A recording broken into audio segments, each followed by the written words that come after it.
સગીરા પર બળાત્કાર ગુજારનારના કેસમાં સજા ભોગવતો કેદી પેરોલ ઉપર છૂટી ભાગી ગયો, જેને ક્રાઇમ બ્રાન્ચની ટીમે દબોચી લીધો છે.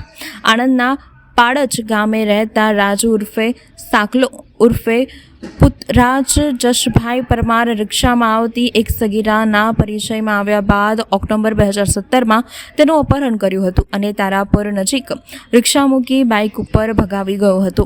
ત્યારબાદ તેને ઝાડી તેમજ અન્ય જગ્યાઓ પર બલાત્કાર ગુજાર્યો હતો અને પીડિતાના પરિવારને મારી નાખવાની ધમકી આપી હતી. આ બાબતે પીડિતાના પરિવારે આણંદ ટાઉનમાં ફરિયાદ નોંધાવતા કોર્ટે આરોપીને 20 વર્ષની જેલ અને ₹60,000નો દંડ ફટકાર્યો હતો. સજા દરમિયાન